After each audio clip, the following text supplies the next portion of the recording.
Kapan waktu yang tepat untuk peserta didik mulai memikirkan tentang minatnya?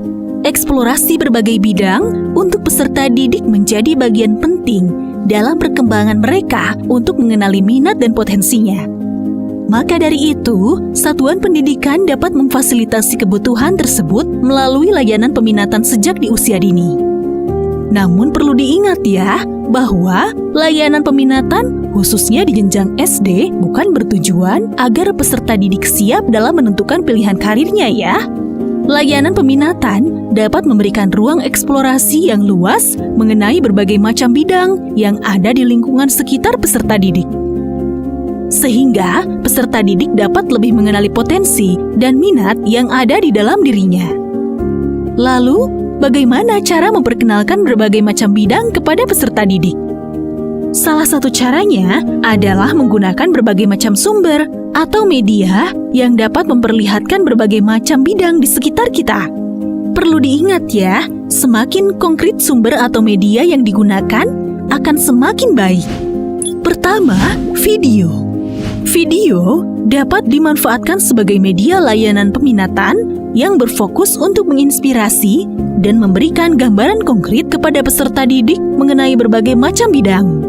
Mulai dari bidang yang dekat dengan lingkungan anak, hingga bidang atau profesi yang belum anak ketahui sebelumnya.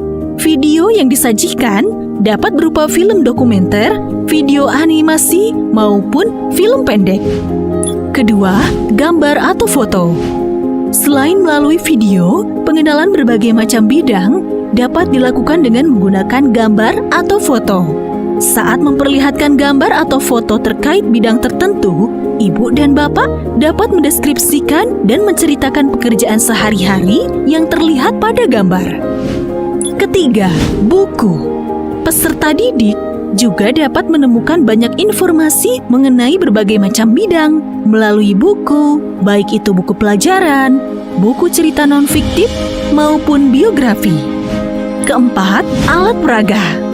Pengenalan bidang dapat dilakukan dengan memanfaatkan barang-barang yang berhubungan secara langsung dengan bidang tersebut. Misalnya, alat-alat yang digunakan untuk bermain musik, seperti alat musik pianika. Dengan menggunakan alat peraga, peserta didik mendapatkan kesempatan untuk mencoba menggunakan alat-alat tersebut secara langsung. Belajar mengenai berbagai macam bidang dapat memperluas wawasan peserta didik terhadap berbagai bidang yang ada di sekitarnya. Pada praktiknya, jangan lupa libatkan peserta didik ya, seperti meminta pendapat peserta didik mengenai bidang yang ingin dieksplorasi, dan juga memberi ruang pada peserta didik untuk memberi pertanyaan atau tanggapan terhadap berbagai bidang yang disampaikan.